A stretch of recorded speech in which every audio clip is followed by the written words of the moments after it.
नमो नमः छात्रों, आपका इस सत्र में हार्दिक स्वागत है। विशेष रूप से कक्षा 10वीं के छात्रों का स्वागत है। आज हम कक्षा 10वीं की पाठ्य पुस्तक दुर्वा के त्रयोदशः पाठ महाभारते विज्ञानम इस पाठ के प्रश्न और अभ्यास को समझने का प्रयास करेंगे। आइए इसके प्रश्न और अभ्यास को समझते हैं।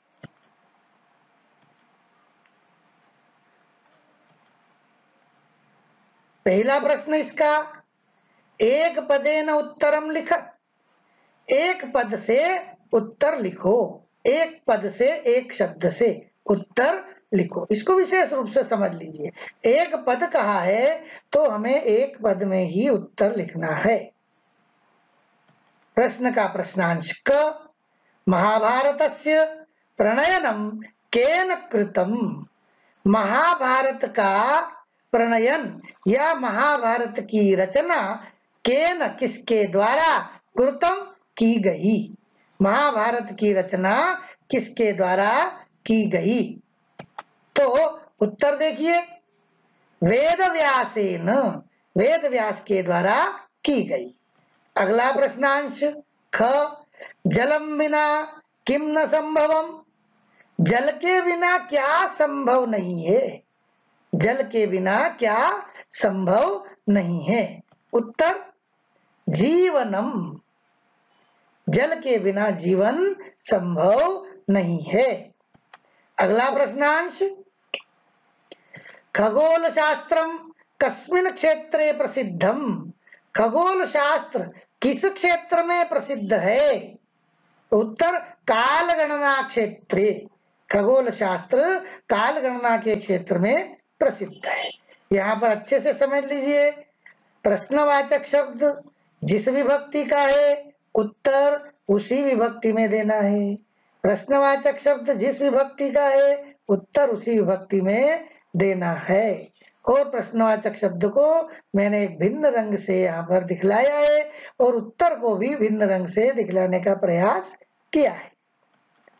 अगला प्रश्नांश देखते हैं। राजप्रासादादीनां निर्माणे कस्य उपयोगः भवति स्म। राजभवन के निर्माण में किसका उपयोग होता था। राजभवन के निर्माण में किसका उपयोग होता था। तो उत्तर है आयसः। अगला प्रश्न देखते हैं, केन दर्शनेन सूक्ष्म वस्तु बृहत् इव भासते। किसके द्वारा देखने से सूक्ष्म वस्तु बड़ी की तरह दिखती है। किसके द्वारा देखने से सूक्ष्म वस्तु बड़ी की तरह दिखती है। उत्तर काचकेन, लेंस के द्वारा। यदि हम लेंस के द्वारा किसी वस्तु को देखते हैं तो छोटी वस्तु बड़ी दिखाई देती है। अगला प्रश्न 2 नंबर का प्रश्न, एक वाक्य न उत्तरम लिखत। एक वाक्य से उत्तर लिखो। एक वाक्य के द्वारा उत्तर लिखो। इसके पहले आया था एक पदेन, वहां एक पद में, एक शब्द में लिखना था उत्तर। अब यहाँ पूरा एक वाक्य में उत्तर लिखना है। इसका प्रश्नांश क, शिष्यान कथम परीक्षेत। शिष्यों की परीक्षा कैसे करें। उत्तर शिष्यान शील गुणादिभिः परीक्षेत। शिष्यों की शील गुण आदि के द्वारा परीक्षा करें। शिष्यों की शील गुण आदि के द्वारा परीक्षा करें। अगला प्रश्नांश ख, आभरण स्वरूपेण कयोः उपयोगिता महाभारते वर्णिता। आभरण स्वरूपेण, आभूषण के रूप से, कयोः किन की उपयोगिता महाभारत में वर्णित है। उत्तर आभरण स्वरूपेण स्वर्ण रजतयोः उपयोगिता महाभारते वर्णिता। आभूषण के रूप से सोने और चांदी की उपयोगिता महाभारत में वर्णित है। अब यहाँ आप देखिए, जो एक वाक्य के प्रश्न हैं उन एक वाक्य के प्रश्नों में उत्तर का अधिकांश भाग प्रश्न में ही निहित रहता है।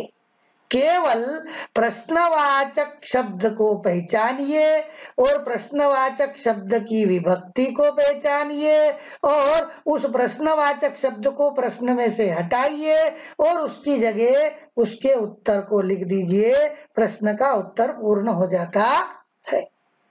इतना हमको ध्यान रखना है। ये भाग पूरा प्रश्न का ही है, केवल यहाँ हमने उत्तर लिखा है। ऐसे इस प्रश्न में देख लीजिए, कयो की जगह हमने केवल स्वर्ण रजत यो लिखा है, शेष भाग पूरा प्रश्न में ही निहित है। ऐसा अगर आप ध्यान करेंगे तो आपको उत्तर लिखने में जो त्रुटियां होती है वो नहीं होंगी। अगला प्रश्नांश देखते हैं। ग जनाः सुगंध द्रव्याणां निर्माणार्थं कस्य उपयोगः कुर्वन्ति स्म। लोग सुगंध द्रव्याणां सुगंधित द्रव्य के अर्थात इत्र के निर्माणार्थम निर्माण के लिए किसका उपयोग करते थे। उत्तर देखिए, जनाः सुगंध द्रव्याणां निर्माणार्थम तैलस्य उपयोगः कुर्वन्ति स्म। लोग सुगंध द्रव्यों के निर्माण के लिए तेल का उपयोग करते थे। यहाँ पर भी आप देख लीजिए, कस्य की जगह उत्तर लिखा है केवल तेलस्य, बाकी पूरा प्रश्न वैसा का वैसा ही लिखा गया है। अगला प्रश्नांश देखते हैं। ग वेदव्यासेन महाभारतस्य प्रणयनम किमर्थम कृतम। वेदव्यास के द्वारा महाभारत का प्रणयन अथवा महाभारत की रचना किस लिए की गई। उत्तर, वेदव्यासेन महाभारतस्य प्रणयनम लोकोपकाराय कृतम। वेदव्यास के द्वारा महाभारत की रचना लोक कल्याण के लिए की गई है। यहाँ पर भी किमर्थम किस लिए, लोकोपकाराय लोक कल्याण के लिए, केवल यही उत्तर लिखा है प्रश्नवाचक शब्द के स्थान पर। अगला प्रश्नांश देखते हैं। महाभारतम कस्याः परिचायक ग्रंथः। महाभारत किसका परिचायक ग्रंथ है। उत्तर, महाभारतम भारतीय सनातक वैदिक संस्कृतेः परिचायक ग्रंथः। महाभारत भारतीय सनातन वैदिक संस्कृति का परिचायक ग्रंथ है। महाभारत भारतीय सनातन वैदिक संस्कृति का परिचायक ग्रंथ है। अगला प्रश्न। अधोलिखित प्रश्नानाम उत्तराणि लिख। अधोलिखित नीचे लिखे प्रश्नों के उत्तर लिखो। प्रश्नांश क मानवस्य स्वभावः कः। मनुष्य का स्वभाव कैसा है। उत्तर देखिए, मानवस्य स्वभावः अस्ति यत् सः लज्जया स्वकीयं नश्वरम् अपि शरीरं वस्त्रेण आच्छादितुम् इच्छति। मानवस्य मानव का स्वभाव अस्ति है कि वह लज्जया लज्जा से स्वकीयम अपने नश्वरम अपि शरीरम नाशवान शरीर को भी वस्त्रेण वस्त्र के द्वारा आच्छादितुम् इच्छति ढकने की इच्छा करता है। मानव का स्वभाव है कि वह लज्जा से अपने नश्वर शरीर को भी वस्त्र के द्वारा ढकने की इच्छा करता है। अगला प्रश्नांश ख रसायन शास्त्र विषये व्यासदेवः किम कथयति। रसायन शास्त्र के विषय में व्यासदेव क्या कहते हैं। रसायन शास्त्र के विषय में व्यासदेव क्या कहते हैं। उत्तर देखिए, रसायन शास्त्र विषये व्यासदेवः कथयति रसायनविदश्चैव सुप्रयुक्त रसायनाः जरया भग्ना दृश्यन्ते उत्तमे ही नागे ही नगा इव। कहा कि रसायन शास्त्र के विषय में व्यासदेव कहते हैं कि रसायन विदश्चैव, रसायन को अच्छी प्रकार से जानने वाले, रसायनाः सुप्रयुक्त, रसायन का उचित उपयोग करके, जरया वृद्धावस्था को भग्ना दृश्यन्ते, भग्न करते दिखते हैं, उत्तमे ही नागे ही नगा इव दृश्यन्ते, इसको फिर से यहाँ लेंगे, और उत्तमे ही नागे ही, उत्तम औषधियों के द्वारा, नगाः इव पर्वत की तरह, पर्वत के समान, दृश्यन्ते दिखते हैं। रसायन शास्त्र के विषय में व्यासदेव कहते हैं कि रसायन को जानने वाले रसायन का उचित उपयोग करके वृद्धावस्था को भग्न करते दिखते हैं और उत्तम औषधियों के द्वारा पहाड़ की तरह दिखते हैं। अगला प्रश्नांश देखते हैं। भौतिक शास्त्रे अतीव प्रसिद्ध कहा, भौतिक शास्त्र में अत्यधिक प्रसिद्ध क्या है? कहा विचार, भौतिक शास्त्र में अत्यधिक प्रसिद्ध विचार कौन सा है? उत्तर वस्तूनाम अन्य सापेक्षम चलनम इति एषः विचारः। भौतिक शास्त्रे अतीव प्रसिद्ध, वस्तुनाम वस्तुओं का अन्य के सापेक्ष चलना, ऐसा ऐसा यह विचार भौतिक शास्त्र में अत्यधिक प्रसिद्ध है। वस्तु का अन्य के सापेक्ष चलना, इस प्रकार का यह विचार भौतिक शास्त्र में अत्यधिक प्रसिद्ध है। अगला प्रश्न, यथायोग्यम योजयत, उचित मिलान करिए, उचित जोड़िए। तो यहां पर देखिए अ और आ लिखा है। अ का उत्तर इस अ भाग में है, लेकिन उनका क्रम बदला हुआ है, अर्थात क का उत्तर उसके सामने नहीं लिखा है, यहाँ कहीं इन पांचों में लिखा है, तो उसमें से हमको सही जोड़ना है कि इस क का उत्तर क्या है। तो यहाँ देखिए क्षेत्रम, कृषि, ये सही उत्तर है, इसके सामने लिखा। विपलम सेकेंड सही उत्तर है, इसके सामने सेकेंड लिखा। वैद्यक शास्त्रम, इसका सही उत्तर आरोग्य शास्त्रम है, इसके सामने हमने आरोग्य शास्त्रम लिखा। वेदव्यास महाभारतम, इसका सही उत्तर है, ये हमने इसके सामने सही उत्तर लिख दिया। कालगणना खगोल शास्त्रम, ये इसका सही उत्तर है, इसके सामने हमने लिख दिया। अब अधिकांश समय में छात्र क्या करते हैं कि इनका उत्तर लिखते समय वो एक जो सही उत्तर है उससे उसको एक लकीर के द्वारा मिला देते हैं, एक रेखा के द्वारा। जैसे ये क्षेत्रम है, इसका सही उत्तर कृषि है, तो यहाँ क्षेत्रम से लेके एक रेखा वो यहाँ पर खींच देते हैं। क्या करते हैं, ये एक रेखा ऐसे खींच देते हैं, ये क्षेत्रम का सही उत्तर। ऐसा हमको नहीं करना है, हमको पहले अभाग पूरा लिखना है। अभाग पूरा लिखने के बाद ये दिए हुए उत्तर उनके सामने क्रम से लिखना है।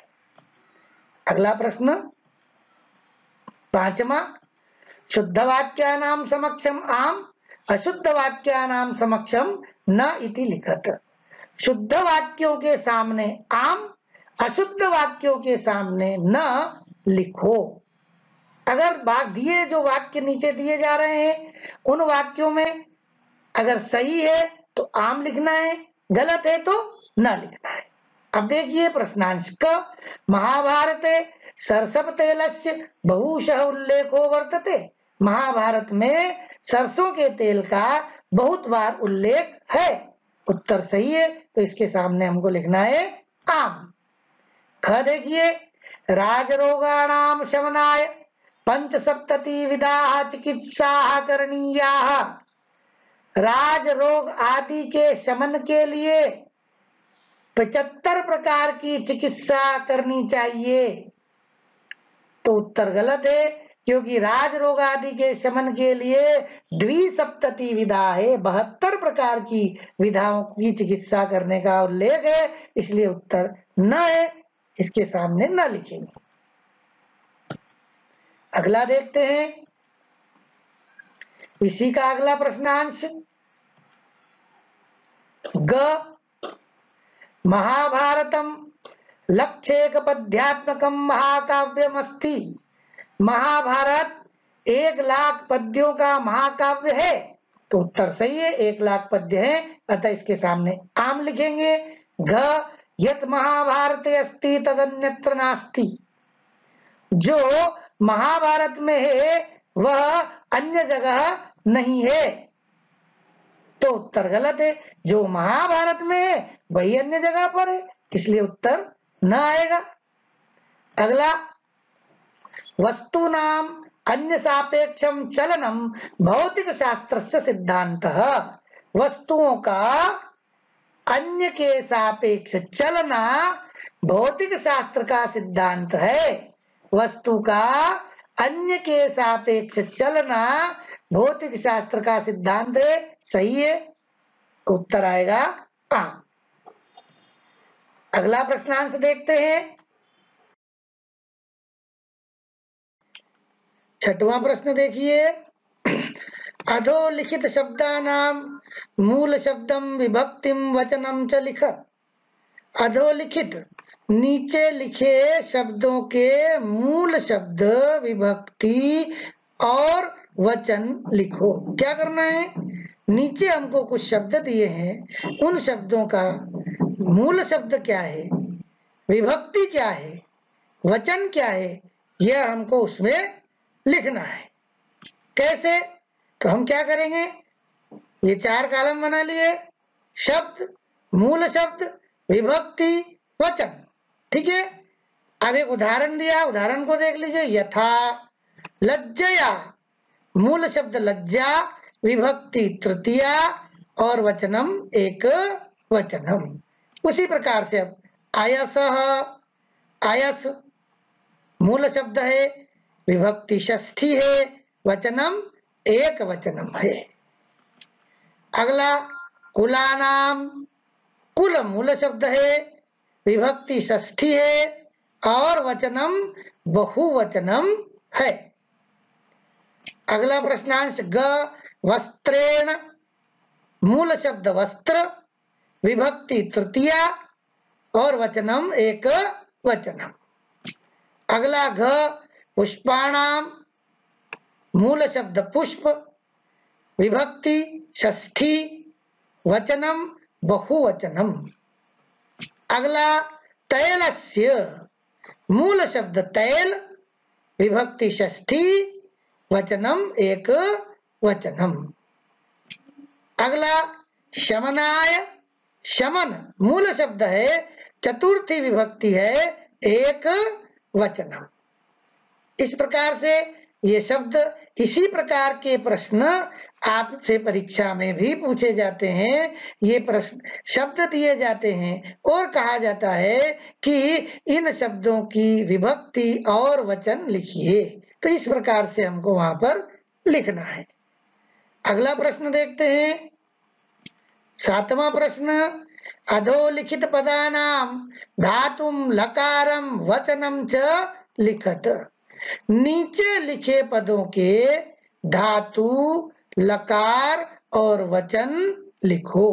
क्या करना है, नीचे कुछ पद दिए हैं, कुछ शब्द दिए हैं, उनकी मूल धातु क्या है, कौन सा लकार का प्रयोग हुआ है, किस वचन का है, ये हमको उसमें लिखना है।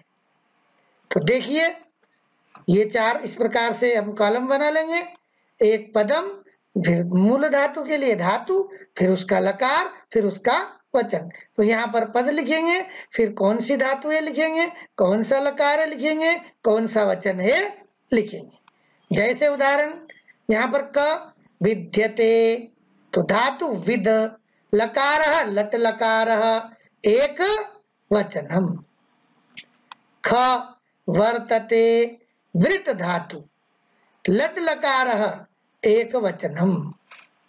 अगला प्रश्नांश, उल्लिखति, उत उपसर्ग है, लिख धातु है, लट लकार का प्रयोग हुआ है और एक वचन का है। अगला परिच्छेद, परि उपसर्ग है, ईश धातु है, विधिलिंग लकार है और एक वचन का यहाँ पर प्रयोग हुआ है।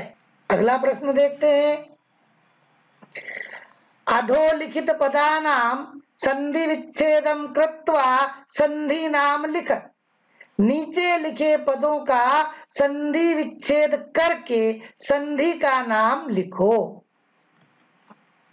चार भाग, तीन भाग बना दिए। पदम संधि विच्छेदा संधि नाम, पद को यहां लिखेंगे, उस पद का संधि विच्छेद लिखेंगे, फिर उसका नाम लिखेंगे। देखते हैं क पदम है विषयोयम, संधि विच्छेद की विषयः धन अयम, ये विसर्ग है इसलिए संधि भी विसर्ग संधि। संधि विच्छेद में ध्यान रखना है, विसर्ग का अवग्रह हुआ है तो विषयः धन अयम विसर्ग संधि का उदाहरण। अगला इत्येषः, इति धन एषः, इति धन एषः, ई के बाद ए स्वर आया है, कोई भिन्न स्वर है तो भिन्न स्वर आने पर ई का य हो जाता है, यण संधि का उदाहरण है।